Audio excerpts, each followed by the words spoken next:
پھر رب ذوالجلال جل شانہ کا ہی چلے گا۔ میں ابتداً مثال سے عرض کرتا ہوں۔ مثال کے طور پر آپ کا گھر ہو محلے میں، چار دیواری کے اندر جو جگہ ہے، زمین ہے، اس کے مالک آپ ہوں۔ اس گھر کے اندر جو کچھ ہو رہا ہے اس میں مجھے دخل اندازی کرنے کی اجازت نہیں۔ آپ کا گھر ہے، آپ اس گھر میں جو حکم لگاؤ گے اس پر نہ میں کسی کو روک سکوں گا۔ لوگ یہی کہیں گے آگے سے کہ ہمارا گھر ہے، ہم اپنے گھر کے اندر اپنی مرضی کر سکتے ہیں۔ مثال کے طور پر آپ نے اپنے گھر میں افطاری کی دعوت کی، افطاری کی دعوت پہ 500 بندوں کو بلایا۔ اب کیا آپ کے کسی پڑوسی کو یہ حق ہے کہ وہ اٹھ کے کہے کہ اس گھر میں 200 سے زائد بندہ نہیں جا سکتا، 200 جا سکتے ہیں، 500 نہیں جا سکتے؟ روکے تو روکنا اس کا حق بھی نہیں بنتا۔ کیوں؟ گھر آپ کا ہے تو آپ کے گھر میں اس کے روکنے کا کوئی حق نہیں۔ آپ کے گھر میں آپ کی مرضی چلے گی۔ یہ مسجد اللہ کا گھر ہے تو مسجد میں بھی مرضی اللہ تبارک و تعالی جل شانہ کی چلے گی۔ اس مقام پر جو شخص ٹکرانے کے لیے آئے گا کہ وہ ٹکرائے کہ نہیں مرضی میری چلے، گھر کسی اور کا ہے، اور اس مقام پر کوئی اگر یہ سوچے کہ مرضی میری چلے، رب ذوالجلال اس کی مرضی نہیں چلنے دے گا، اس کو خود ذلیل ہونا پڑے گا، خوار ہونا پڑے گا۔ اللہ کے گھر میں اپنی مرضی چلانے والا شخص کبھی بھی کامیاب نہیں ہو سکتا۔ ابتدا میں دیکھیے، ابرہ نامی ایک بادشاہ تھا جس نے اللہ کے گھر میں اپنی مرضی چلانے کی کوشش کی۔ ہاتھی لے کر آ گیا وہ بیت اللہ، اس نے سوچا کہ میری مرضی چلے کہ میں اس کو گرا دوں یا اس کو یہاں سے یمن کے علاقے میں منتقل کر دوں، مرضی اپنی چلانے لگا۔ اس موقع پر ایک شاندار جملہ، وہ بالخصوص اللہ کا گھر ہونے کی حیثیت سے میں آپ کو سنانا چاہتا ہوں۔ جس وقت وہ ابرہ بادشاہ مکہ میں انٹر ہوا تھا، مکہ کے لوگوں کے کچھ اونٹ چر رہے تھے چراگاہوں کے اندر۔ اہل علاقہ کو خوف و ہراس میں مبتلا کرنے کے لیے، ان کو ڈرانے کے لیے اس نے وہ علاقہ والوں کے جو اونٹ تھے وہ پکڑ لیے، اس کے فوجیوں نے، اس کے ساتھیوں نے اپنے قبضے میں لے لیے۔ وہ اونٹ کس کے تھے؟ مکہ کی عوام میں تیرے میرے جو چند لوگ وہاں پہ رہتے تھے ان کے اونٹ تھے۔ وہاں سے اونٹوں کو اپنے قبضے میں لے کر جب وہ بیت اللہ شریف یعنی اللہ کے گھر کے قریب تک پہنچا تو اس نے پوچھا اس علاقے کا کوئی سردار، وڈیرا، امیر جس کے کنٹرول میں یہ علاقہ ہو؟ تو لوگوں نے بتایا جناب عبد المطلب رضی اللہ تعالیٰ عنہ ہیں، جو حضور اکرم صلی اللہ تعالیٰ علیہ وآلہ وسلم کے دادا جی تھے۔ اس نے کہا کہ ان سے کہو کہ میں تم سے ملنا چاہتا ہوں، تم سے بات چیت کرنا چاہتا ہوں۔ تو جناب عبد المطلب رضی اللہ تعالیٰ عنہ آئے۔ درمیان میں جو کچھ معاملہ ہے وہ ایک الگ صورتحال ہے۔ ملاقات ہوئی، ملاقات میں آپ کے چہرے اقدس پہ اتنی وجاہت تھی، نور تھا اور عزت کی صورت تھی کہ اس بادشاہ کو آپ کی عزت اور احترام کرنا پڑا، اپنی مسند پہ پاس بٹھانا پڑا، بڑی عزت و احترام سے ملا۔ ملنے کے بعد اس نے کہا کہ میں اس مقصد کے لیے آیا ہوں کہ یہ گھر گرا دوں، اس گھر کو شہید کروں، توڑ کے یمن میں لے جاؤں، اور آپ ہو اس علاقے کے بڑے، آپ سے یہ ہے کہ آپ اگر کوئی خواہش رکھتے ہو تو میرے سامنے بیان کرو، اس کے مطابق ہم سوچ و بچار کر کے عمل پیرا ہوں گے۔ جناب عبد المطلب رضی اللہ تعالیٰ عنہ نے فرمایا میری ایک ہی خواہش ہے کہ میرے علاقے سے جو لوگوں کے اونٹ تو نے پکڑے ہیں وہ واپس کر دو۔ اس نے کہا چلو وہ تو ٹھیک ہے، لیکن جیسا تجھے دیکھا تھا ویسا بندہ نہیں نکلا تو۔ بادشاہ نے جناب عبد المطلب کو یہ کہا۔ آپ نے فرمایا وہ کیسے؟ اس نے کہا چہرے سے بڑا نیک، سیرت اچھے کردار کا انسان لگتے تھے، تجھے اللہ کے گھر کی کوئی فکر نہیں کہ تو کہتا ہے کہ اونٹ ہمارے واپس کر دو اور یہ نہیں کہتا کہ اس کو نہ گراؤ۔ تو جناب عبد المطلب کا شاندار جملہ تھا، فرمایا ہر گھر کا کوئی نہ کوئی مالک ہوتا ہے، شہر مکہ میرے سپرد ہے، اس کی عوام کی حفاظت میری ذمہ داری ہے، اس کے اونٹ تو واپس لینے کا میں مطالبہ کر چکا ہوں، رہ گیا یہ گھر، اس کا بھی کوئی مالک ہے، تو ذرا اس گھر کی طرف منہ کر کے تو دیکھ، پھر اس کا مالک خود تجھ سے نبٹ لے گا۔ پھر زمانے نے دیکھا کہ ابرہ بادشاہ ہاتھیوں پہ سوار ہو کر جس وقت اس نے اللہ کے گھر میں دخل اندازی کی، رب ذوالجلال نے ابابیل بھیج کر اس کو تہس نہس کر کے تباہ و برباد کر دیا، اور زمانے والوں کو بتا دیا لوگوں کسی کے گھر میں ہاتھ ڈالنے والا زمانے میں کبھی عزت نہیں پا سکتا، تو میرے گھر میں جو ہاتھ ڈالے گا وہ بھی عزت نہیں پا سکے گا۔ تو مسجد اللہ کا گھر ہے، کسی کی جاگیر نہیں، اس مقام پر کسی کی مرضی نہیں، مرضی فقط ہے تو رب ذوالجلال جل شانہ کی ہے۔ یہ جگہ جس پہ ہم بیٹھے ہیں، مجھے نہیں معلوم آپ میں سے کسی کو پتہ ہوگا، کسی نے اللہ کے نام پر اس کو وقف کیا کہ اس مقام پر نمازیں پڑھی جائیں۔ اب وہ شخص وقف کرنے کے بعد اگر اس کا آج نام ہے یا نہیں ہے وہ ایک الگ بات ہے، کیا وہ شخص اس مقام پہ اپنی مرضی چلا سکتا ہے؟ ہرگز نہیں۔ حکم چلے گا، مرضی چلے گی تو رب ذوالجلال جل شانہ کی چلے گی۔ ایک مثال سے، میں عوامی مثال سے بھی سمجھاتا ہوں کہ کسی شخص نے اپنی ذاتی زمین سے ایک کنال جگہ مسجد کے نام وقف کی، اور اس ایک کنال جگہ پہ اپنے ذاتی آمدنی سے 1 ارب روپیہ خرچ کر کے مسجد بناتا ہے۔ مسجد اس نے تیار کری، جگہ بھی اس کی، خرچہ بھی سارا اس نے کیا۔ جب مسجد تعمیر ہو گئی، لوگ نماز پڑھنے کے لیے گئے، تو اس نے مسجد کا محراب مشرق کی طرف رکھا ہے، اور مشرق کی طرف اس نے مصلی ڈالا کہ ادھر منہ کر کے لوگ نماز پڑھیں گے۔ تو کیا لوگ اس بات کو مان جائیں گے مسلمان کہ ہم ادھر منہ کر کے نماز پڑھ لیں؟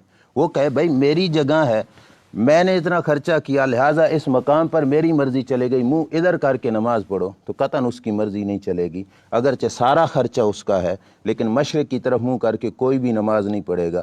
سارے کہیں گے کہ بیت اللہ شریف کی طرف منہ کر کے نماز پڑھنی ہے۔ کیوں؟ خرچہ تیرا ہے، لیکن جب جگہ اللہ کے نام پہ وقف ہو گئی تو یہ جگہ اللہ کا گھر ہو گئی، اور اس مقام پہ پھر مرضی اسی کی چلے گی جس کے نام کی یہ جگہ ہے۔ تو یہ ہے تصور کہ مسجد اللہ کا گھر ہے۔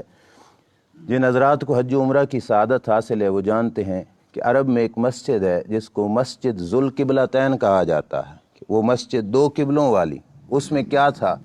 نماز حضور اکرم صلی اللہ علیہ وسلم پڑھ رہے تھے ایک قبلے کی طرف منہ کرتے ہوئے، دوران نماز جس کا گھر تھا اس کا حکم آ گیا کہ اب منہ ادھر نہیں کرنا، منہ ادھر کو کر لینا ہے، چونکہ گھر اس کا ہے تو آرڈر بھی اسی کا چلنا ہے۔ اتنا وقفہ بھی نہ ہوا کہ نماز سے فارغ ہو کر اگلی نماز میں یہ حکم لاگو کیا جائے، نہیں، اللہ کے نبی صلی اللہ تعالیٰ علیہ وآلہ وسلم دوران نماز مڑ گئے، اور منہ پہلے بیت المقدس کی طرف تھا، پھر حضور نے منہ خانہ کعبہ بیت اللہ شریف کی طرف کر لیا، اور باقی ساتھیوں کو یوں چکر کھا کے پیچھے آنا پڑا، حضور اکرم صلی اللہ علیہ وسلم کے پیچھے چکر کھا کے پیچھے آئے، اور یہ سب کچھ ہوا، نماز بھی نہ ٹوٹی۔ کیوں؟ جس کا گھر تھا آرڈر بھی اسی کا تھا، اس کو پورا کرنا لازمی اور ضروری تھا۔ تو گھر جس کا ہو آرڈر بھی اسی کا چلتا ہے، کسی کے گھر میں کسی کو دخل اندازی کرنے کی اجازت نہیں۔ اور جناب عبد المطلب کا وہ جملہ اس بات کی وضاحت کرتا ہے کہ آپ نے فرمایا حکومت مکہ شہر پہ میری ہے، لیکن بیت اللہ شریف یہ کسی کا گھر ہے، اور مالک اس کا وہ ہے، وہ اس گھر کے معاملات کو، اس کی حفاظت کرنے کو خود جانتا ہے۔ لہٰذا موجودہ حالات میں بھی اس تصور کو اجاگر رکھنا کہ مسجد اللہ کا گھر ہے، جیسے تیرے میرے گھر میں آنے سے کسی کو کوئی نہیں روک سکتا کہ میں 500 بندے کو بلاؤں، کسی کو حق نہیں کہ کہے کہ 200 آ جائے۔ تو مسجد میں رب سب کو بلاتا ہے، کسی کو یہ حق نہیں کہ وہ کہے 5 جا سکتے ہیں، 6 نہیں جا سکتا، 2 جا سکتے ہیں، 3 نہیں جا سکتے، جماعت ہو سکتی ہے یا جماعت نہیں ہو سکتی، نماز مسجد میں پڑھی جا سکتی ہے یا مسجد میں نہیں پڑھی جا سکتی۔ یہ حق کسی کو حاصل نہیں کہ اللہ کے گھر میں اپنی منمانی کرے یا اپنی حکومت چلانے کی کوشش کرے۔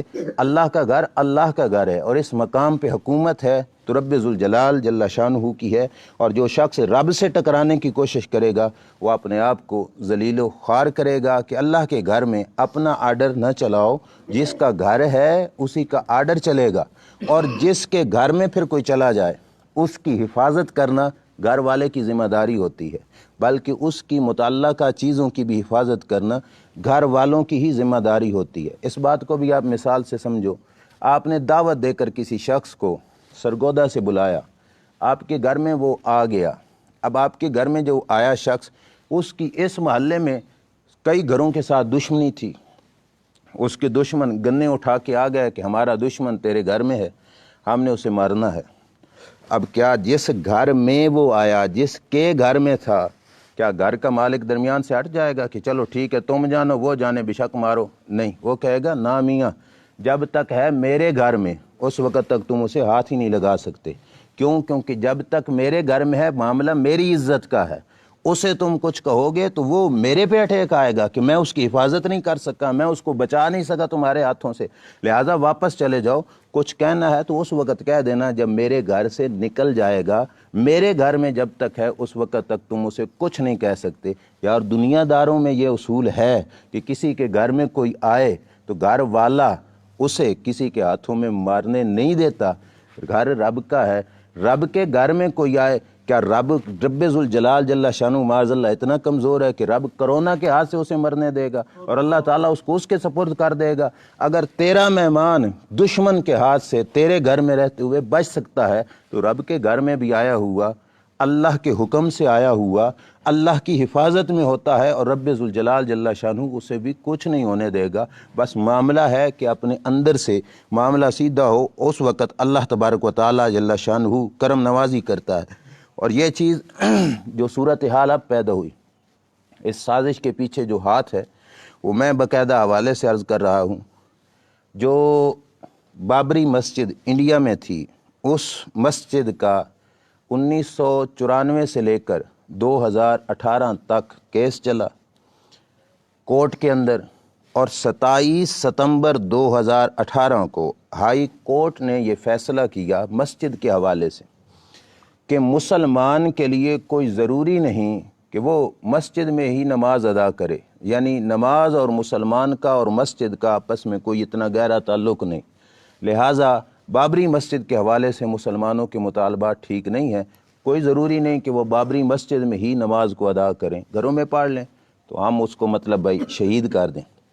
یہ سوچ وہاں سے چلی کہ مسلمان مسجد میں نہیں، نکل جائیں مسجدوں سے، گھروں میں چلے جائیں، تو انہوں نے اس مقام پر یہ فیصلہ کیا، یہ ہائی کورٹ میں ہوا۔ اور اس موقع پر 2018 کے وقت کمال فاروقی نامی شخص تھے، انہوں نے ہائی کورٹ کے اس فیصلے کو سپریم کورٹ کے اندر چیلنج کر دیا کہ یہ فیصلہ اللہ کے گھر سے متعلق ہے اور قرآن و سنت سے ہٹ کر ہے، لہٰذا اس فیصلے پر نظر ثانی کی جائے۔ چونکہ علاقہ ان کا تھا تو اس وقت ان کا چیف جسٹس دیپک مشرا تھا، اس نے مسجد کے حوالے سے پھر اپنے فیصلے کو برقرار رکھتے ہوئے کہا کہ مسجد مسلمانوں کا اب بن انگ نہیں، مطلب مسلمانوں کے لیے کوئی خاص جگہ نہیں، لہٰذا اس مسجد کے حوالے سے ہمارا فیصلہ چلے گا۔ مطلب یہ ہے کہ مسجد سے ٹکرانے والا غیر مسلم طبقہ تھا، انڈیا تھا، بھارت تھا، کہ جنہوں نے ایسے فیصلے کر کے مسجد کے بارے میں اور مسجد کے معاملات میں انہوں نے دخل اندازی کی۔ لیکن رب ذوالجلال کا انداز ہے کہ وہ اپنے گھر کو اپنے نام کے ساتھ جب منسوب دیکھتا ہے تو اس گھر کا تحفظ، اس گھر کی حفاظت رب ذوالجلال اپنے ذمہ کرم پہ لیتا ہے۔ سونامی طوفان آیا، آپ کو یاد ہے، امریکہ کے اندر خاصی تباہی پھیلی، کوئی جگہ نہیں، کوئی علاقہ نہیں، کوئی چیز نہیں جو اس نے چھوڑی ہو، لیکن اخباروں میں یہ بات چھپی انہی دنوں میں کہ آس پاس کے علاقوں میں بڑی بڑی عمارتیں جن کو بڑی مضبوطی سے بنایا گیا وہ گر گئیں، ختم ہو گئیں، نیست و نابود ہو گئیں، زمین بوس ہو گئیں۔ لیکن سونامی طوفان جہاں جہاں تک پہنچا ان جگہوں میں جو مسجدیں تھیں، مسجد کو سونامی نے کوئی نقصان نہیں پہنچایا۔ یہ رب ذوالجلال جل شانہ کا انداز ہے کہ رب دکھاتا ہے کہ مسجد اللہ کا گھر ہے اور ہر شخص اپنے گھر کی حفاظت کرتا ہے۔ اور پھر اس کے بعد روایات میں آتا ہے جس وقت قیامت کا دن قریب ہوگا، سورج مغرب سے طلوع ہو چکا ہوگا اور یہ زمین پھٹ جائے گی، ستارے بے نور ہو جائیں گے، پہاڑ روئی کے گالوں کی طرح چلنے لگ جائیں گے، اس وقت ماں اور بیٹا ایک دوسرے کو نہیں پہچاننے لگیں گے، عورتوں کے حمل گر جائیں گے۔ قیامت کے قرب میں جس وقت ایسے حالات پیدا ہوں گے، روئے زمین میں ہر طرف ختم ہو جائے گی، تباہی بربادی ہوگی، لیکن اس وقت یہ مسجدیں جو اللہ کا گھر ہیں ان کو کچھ نہیں ہوگا۔ اللہ تعالیٰ روئے زمین کی ساری مساجد کو بیت اللہ شریف کے ساتھ جمع کر کے جنت کے اندر منتقل فرما دے گا۔ کیوں؟ کیونکہ گھر اس کا ہے تو وہ اپنے گھر کی نگہبانی اور حفاظت اس نے اپنے ذمہ کرم پہ لی ہے۔ آپ ایک سوال شاید آپ کے ذہن میں آ رہا ہو کہ پھر بابری مسجد کو بھارت کیوں شہید کر گیا؟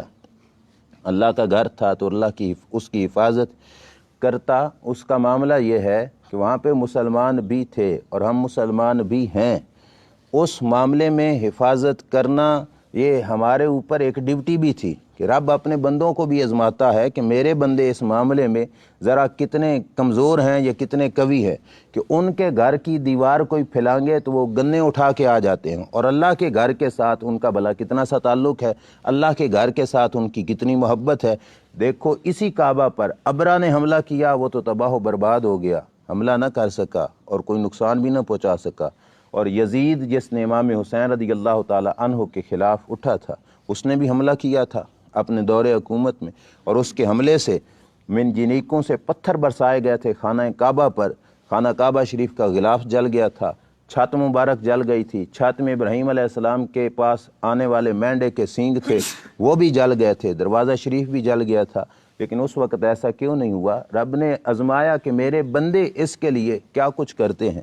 تو معاملہ بہرحال یہی ہے کہ رب ذوالجلال کے گھر کا اندر دخل اندازی کرنا یہ کسی مسلمان کے لیے زیب نہیں دیتا، اور یہ اتنا بڑا مقام ہے کہ اللہ نے قرآن میں جب ذکر کیا تو فرمایا وَاعْلَمُوا أَنَّ الْمَسَاجِدَ لِلَّهِ فَأَنَّ الْمَسَاجِدَ لِلَّهِ، سنو مسجدیں اللہ ہی کے لیے ہیں، نسبت دیکھو کدھر کی؟ اپنی طرف، مسجد اللہ کے لیے ہے، اور فَلَا تَدْعُوا مَعَ اللَّهِ أَحَدًا، فرمایا مسجد میں جاؤ پھر عبادت کرتے ہوئے رب کے ساتھ کسی اور کو شریک نہ کرنا۔ عبادت کس کی؟ فقط رب ذوالجلال جل شانہ کی، سجدہ اسی کی ذات کو عبادت کا کرنا ہے۔ اور دوسرے مقام پر جب سورہ نور میں ذکر آیا مسجد کا تو اتنے عظیم لفظوں میں اللہ نور السماوات والی آیت کہ اللہ زمین و آسمانوں کا نور ہے، اس کے بعد اللہ نے یہ بھی فرمایا فی بیوت اذن اللہ ان ترفع ویذکر فیہا اسمہ، کہ اس نور کی چمک کہاں کہاں پہ ہے؟ فرمایا فی بیوت، ان گھروں میں، کہاں پہ؟ کہ اذن اللہ ان ترفع، ایسے گھر کہ جن کی تعظیم کا اللہ نے آرڈر عطا فرمایا ہے۔ اس مقام پر گھر سے مراد مفسرین نے لکھا مساجد تھیں، وَيُذْكَرَ فِيهَا اسْمُهُ، ان گھروں میں اللہ کا نور ہے کہ جس گھر میں اللہ نے آرڈر دیا کہ میرے نام کا ورد کیا جائے، میرا ذکر کیا جائے، میرے ذکر کی تسبیحاں پڑھی جائیں۔ فرمایا یسبح لہ فیہا بالغدو والآصال، اسی کے لیے ان گھروں کے اندر تسبیح پڑھی جاتی ہے، صبح کو بھی اور شام کو بھی۔ تو ان گھروں کو اللہ کے نور کا مرکز و محور قرار دیا گیا، اور ان گھروں کو تسبیح اور ذکر کی جگہ قرار دی گئی، اور اللہ کریم جل شانہ نے اس کی تعظیم کا حکم دیا۔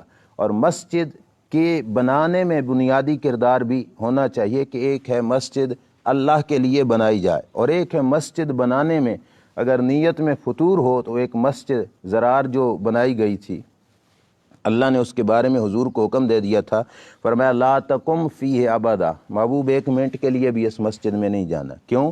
بنانے والوں کی نیت میں فطور ہے، وہ اسلام کے خلاف سازش کرنا چاہتے ہیں۔ تو اس واسطے معاملہ مسجد کا، اس میں نیت کا بھی دخل ہے، نیک نیتی سے بنائی جائے۔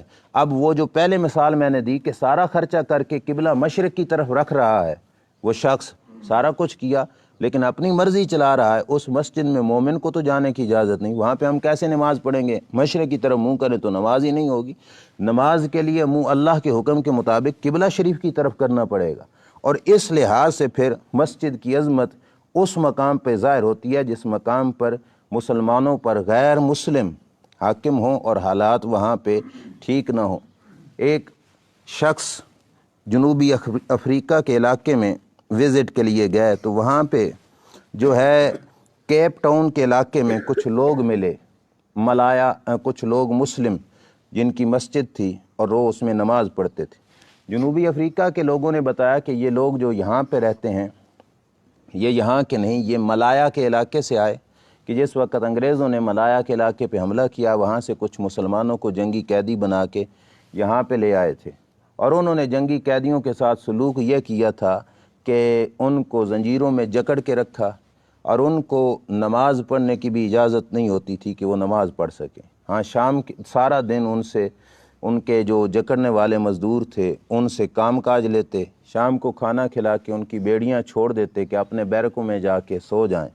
لیکن وہ مسلمان جن کو سارا دن کام کاج کر کے مشکل میں پھنسا کے کام لیا جاتا، رات کو جس وقت ان کی بیڑیاں کھولی جاتی تو ملایا کے وہ مسلمان جنوبی افریقہ میں قریبی پہاڑی کی چوٹی پہ جا کے وضو کر کے دن کی رہی ہوئی نمازوں کو ادا کرتے۔ یہ جنوبی افریقہ کی بات ہے۔ اور پھر اس کے بعد پھر ایسا ہوا کہ کیپ ٹاؤن کے علاقے میں جو ایک دوسرا طبقہ تھا، کوئی ڈچ قوم ہے وہاں پہ، انہوں نے حملہ کرنے کا سوچا۔ تو یہاں کے عیسائیوں نے سوچا کہ اب ہم ان ڈچ قوم کا تو مقابلہ کر نہیں سکتے، تو لہٰذا یہ جو مسلمان ہم قیدی کر کے آئے ہیں ان کو کہتے ہیں کہ اپنے اس ایریے کی کیپ ٹاؤن کی حفاظت کے لیے تم لڑو۔ مسلمانوں کے پاس وہ آئے اور انہوں نے کہا کہ تم لڑائی کرو۔ مسلمانوں نے کہا ہمیں لڑنے کا کیا فائدہ، ہمارے سر پہ تم حکمران بیٹھو یا وہ بن کے بیٹھیں، ہم نے تو رہنا غلاموں کی طرح ہے، ہم ان سے کیوں لڑیں؟ یہی ہوگا نا کہ ہمارا سردار بدل جائے گا، اب سرداری تمہارے پاس ہے، پھر سرداری ان کے پاس آ جائے گی، ہم کیوں لڑیں؟ لیکن انہوں نے پھر اصرار کیا کہ تم اس علاقے کی کیپ ٹاؤن کی حفاظت کے لیے تم لڑو، تمہاری جرتوں کو ہم پہچانتے ہیں اور جانتے ہیں، تم مقابلہ کر سکتے ہو۔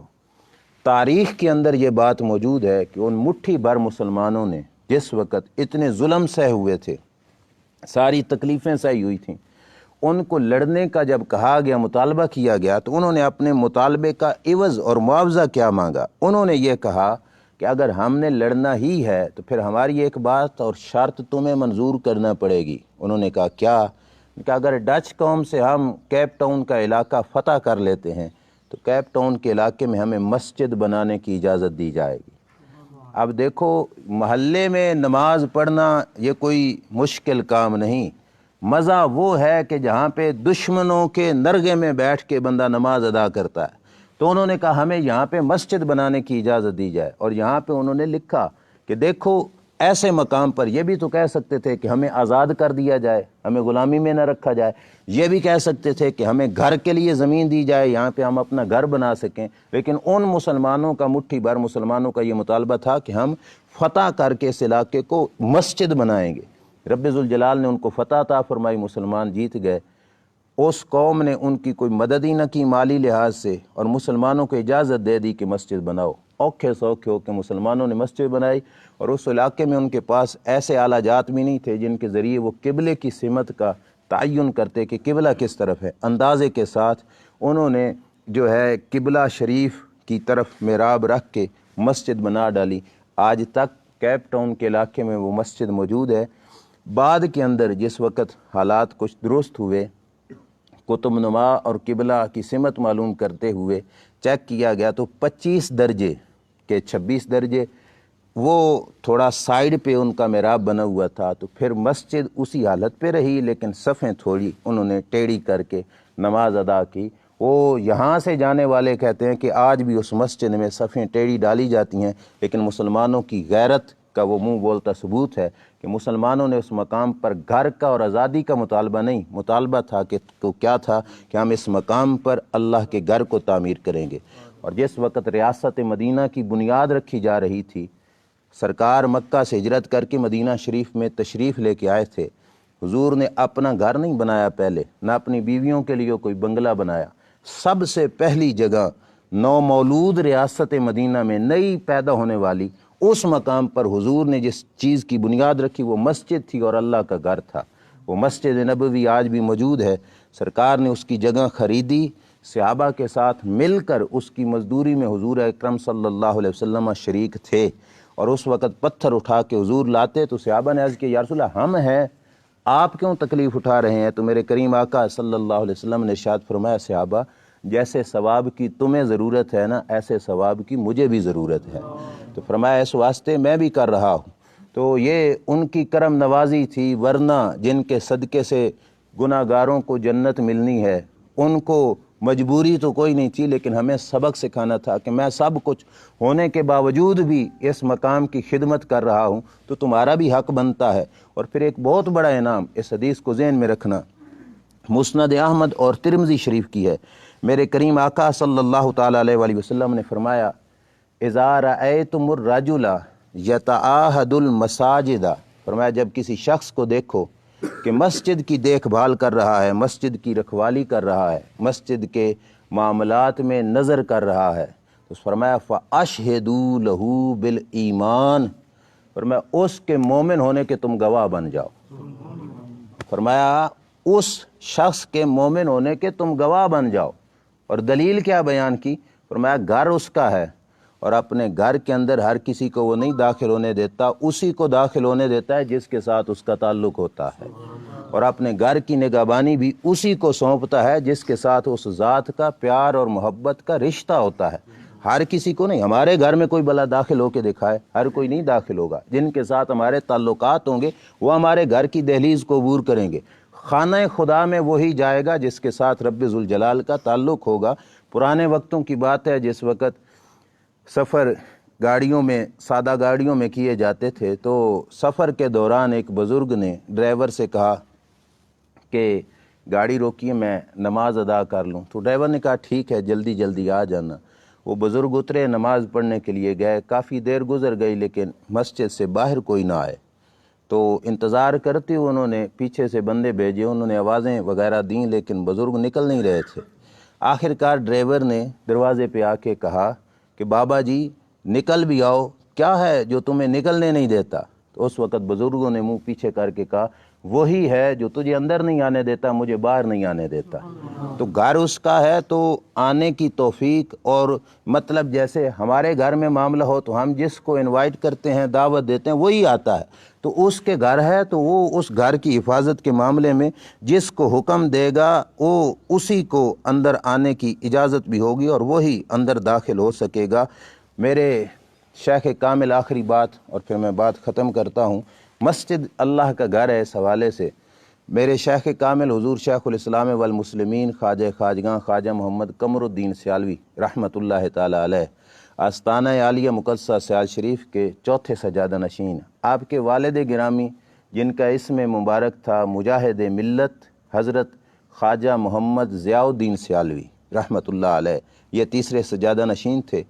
آپ کی زندگی اس وقت گزری جس وقت ان ایریے میں برطانوی حکومت کا راج تھا۔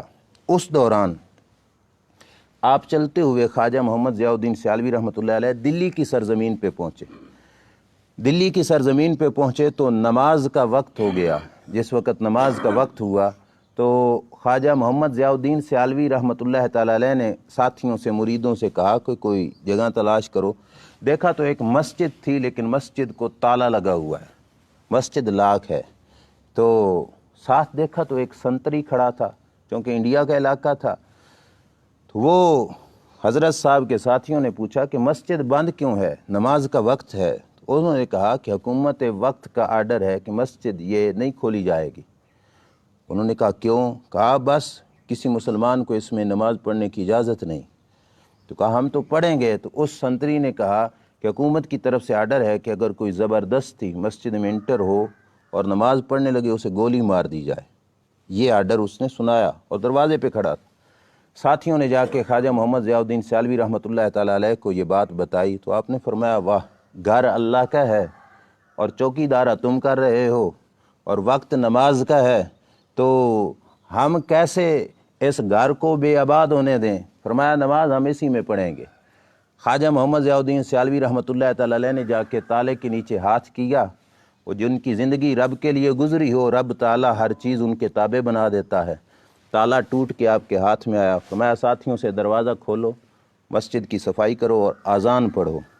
آپ کے ساتھیوں نے مسجد کھولی، صفائی کی، اذان پڑھی، مصلی امامت پہ کھڑے ہو کر خواجہ محمد ضیاء الدین سیالوی رحمۃ اللہ علیہ نے جماعت کرائی اور لوگوں کو نماز پڑھائی۔